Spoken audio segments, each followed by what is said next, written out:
السلام علیکم defence ایورز friends, defence updates میں اکینجی ڈرون سے ایک اور ویپن کی کامیاب ٹیسٹنگ کی خبر پر بات کریں گے۔ امریکہ کی 6 جنریشن طیارے کی نقاب کشائی، جاپان، UK اور اٹلی کی شراکت داری، رشین فوج کو مزید ٹینکس کی ڈلیوریز، فن لینڈ کی ویپن ایکوزیشن، انڈین شپس کا دورہ ویتنام، تھائی لینڈ، یوکرین اور برطانیہ سمیت دیگر اہم بین الاقوامی دفاعی خبریں بھی اس ویڈیو میں شامل ہوں گی۔ So let's start.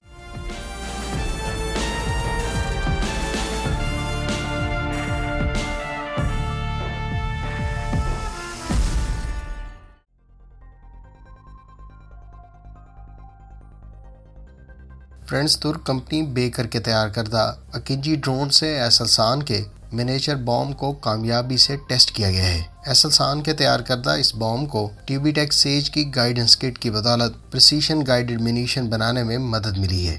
Wing assisted us miniature boom کی خاص بات یہ ہے کہ اکینجی ڈرون پر ایک سارٹی کے دوران انڈر بیلی ہارڈ پوائنٹ پر ملٹیپل لانچ کیریئر کی بدولت 4 منیچر بومز کو کیری کیا جا سکتا ہے۔ واضح ہے کہ پاک فضائیہ کی جانب سے کچھ عرصہ پہلے ریلیز کی گئی تصویر میں پاک فضائیہ کے پائلٹس انہی بوم سے لیس اکینجی ڈرون کو انسپیکٹ کرتے دکھائے گئے تھے، لہٰذا نیئر فیوچر میں پاک فضائیہ کو ڈلیور کیے جانے والے اکینجی ڈرون کے ساتھ غالباً یہ ویپن بھی ایکوائر کیے جائیں۔ ایسلسان کے اس منیچر بوم کو اکینجی بی ڈرون سے گزشتہ روز 26,000 فیٹ کی بلندی سے ریلیز کیا گیا، جبکہ اس ونگ اسسٹڈ بوم نے 30 کلومیٹر دور ہدف کو پن پوائنٹ ایکوریسی سے نشانہ بنایا۔ واضح ہے کہ اس بوم کے F-16 طیارے سے فائر کیے جانے والے ورژن کی رینج 100 کلومیٹر اور یہ 1 میٹر کی کنکریٹ میں پینیٹریٹ کر سکتا ہے۔ البتہ اس ویپن کو پہلی مرتبہ ان مینڈ ایریل وہیکل یعنی کسی ڈرون سے فائر کیا گیا ہے۔ فرینڈز، ترک کمپنی بیکر اب تک $1 ارب کی ایکسپورٹس کر چکی ہے اور اس نے اس سال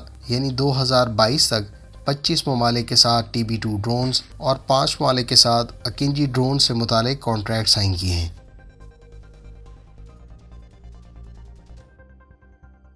فرینڈز، جاپان، اٹلی اور برطانیہ کے بارے میں اطلاعات ہیں کہ ان تینوں ممالک کے درمیان نیکسٹ جنریشن فائٹر جیٹ کی ڈیولپمنٹ سے متعلق معاملات طے پا گئے ہیں۔ یہ تینوں ممالک اس بارے میں باہمی اشتراک کے معاہدے کا اعلان اگلے ہفتے کریں گے۔ واضح ہے کہ اٹلی اور برطانیہ پہلے ہی ٹیمپسٹ کے نام سے 6 جنریشن طیارے کی ڈیولپمنٹ کا منصوبہ رکھتے ہیں۔ البتہ جاپان کی جانب سے کچھ عرصہ پہلے اس پروگرام میں شمولیت کی خواہش ظاہر کی گئی تھی اور اس پروجیکٹ پر اب برطانوی رولز رائس اور BAE سسٹمز کے علاوہ اٹالین لیونارڈو اور جاپانیز میتسوبیشی ہیوی انڈسٹریز مل کر کام کریں گی۔ یہ تینوں ممالک اپنی ایئر فورسز میں 6 جنریشن طیارے کو 2040 میں آپریشنل کرنے کی خواہش مند ہیں۔ دوسری جانب فیوچر کامبیٹ ایئر سسٹمز کے حوالے سے فرینچ کمپنی ڈسالٹ اور ایئر بس کے درمیان معاہدہ طے پا گیا ہے۔ واضح ہے کہ اسپین، فرانس اور جرمنی مل کر next generation aircraft develop کرنا چاہتی ہیں، تاہم تینوں ممالک کے درمیان اس بارے میں ابھی تک حتمی طور پر اتفاق رائے نہیں ہو سکا۔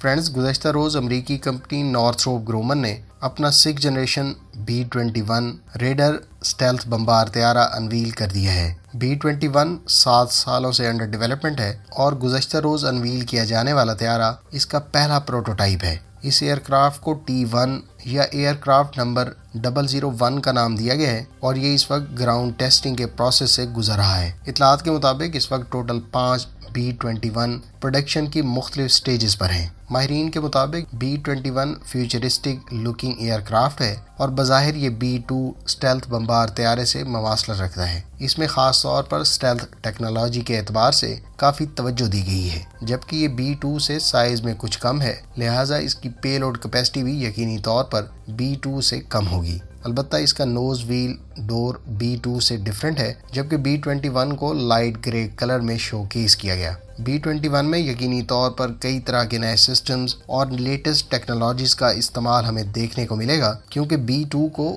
80 کی دہائی میں ڈیولپ کیا گیا تھا، جبکہ اب بہت سے حوالوں سے ٹیکنالوجی میں ایڈوانسمنٹ دیکھنے کو مل چکی ہیں۔ امریکی سیکرٹری دفاع نے اس طیارے کو انویل کیے جانے کے دوران خطاب میں کہا کہ اس وقت دنیا میں موجود most advanced air defence systems کے لیے بھی B-21 کو ڈیٹیکٹ کرنا مشکل ہوگا۔ اس کے علاوہ مستقبل میں اس طیارے پر کئی طرح کے نئے ویپنز استعمال کیے جائیں گے جو ابھی ایجاد بھی نہیں ہوئے۔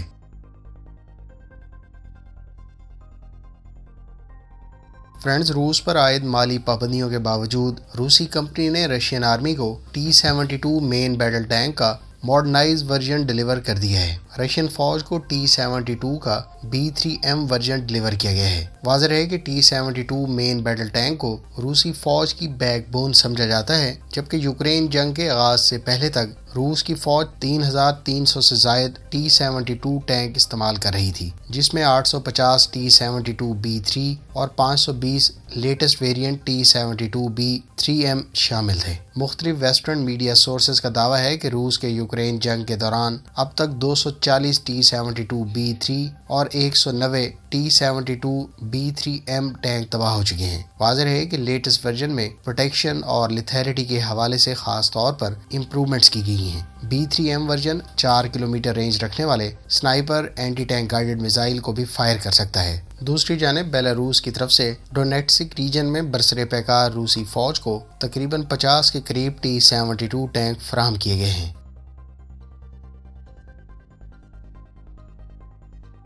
فرینڈز، امریکی ڈپارٹمنٹ آف ڈیفنس نے فن لینڈ کے لیے $380 ملین کی ڈیل کی منظوری دے دی ہے۔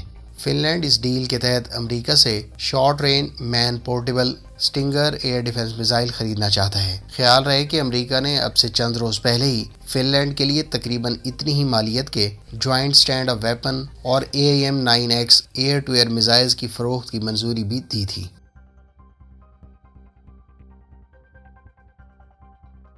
فرینڈز، راکٹسان کے تیار کردہ ترکی کے پہلے نیشنل ورٹیکل لانچ سسٹم کو پہلی مرتبہ کامیابی سے ٹیسٹ کیا گیا ہے۔ ترک پریزیڈنسی آف ڈیفنس نے 2 روز پہلے اس سسٹم سے حصار سیریز کے سرفیس ٹو ایئر میزائل کو ٹیسٹ فائر کیا ہے۔ واضح ہے کہ اس ورٹیکل لانچ سسٹم کو خاص طور پر ترکی کی under development Istanbul class frigate کے لیے ڈیزائن اور ڈیولپ کیا گیا ہے۔ فیوچر میں اس سسٹم کو ایکسپورٹ کسٹمرز کے لیے بھی تیار کی جانے والی شپس میں آفر کیا جا سکے گا۔ خیال رہے کہ اس وقت امریکہ، روس، چین اور ساؤتھ کوریا وہ ممالک ہیں جو ملکی سطح پر اپنے vertical launch fire control system تیار کر رہے ہیں، جن کو ان کی مقامی ڈیزائن اور مینوفیکچرڈ شپس میں استعمال کیا جا رہا ہے۔ ترکی بھی اس سسٹم کے ڈیولپمنٹ کے بعد ان ممالک کی صف میں شامل ہو گیا ہے۔ ترکی کے نیشنل ورٹیکل لانچ سسٹم کو اگلے سال یعنی 2023 میں استنبول کلاس شپ کے ساتھ انٹیگریٹ کیا جائے گا۔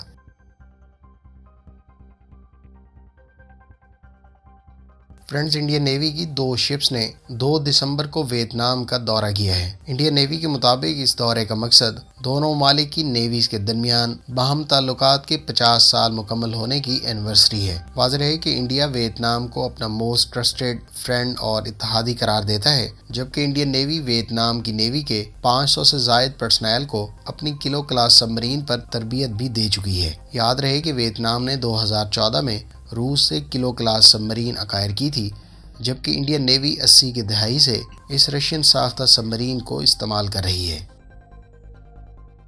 فرینڈز، یہ تھیں آج کی ڈیفنس اپڈیٹس۔ امید ہے اس ویڈیو سے آپ کی معلومات میں اضافہ ہوگا۔ ملتے ہیں نیکسٹ ویڈیو کے ساتھ، اپنی دعاؤں میں یاد رکھیے گا۔ اللہ حافظ۔ پاکستان زندہ باد۔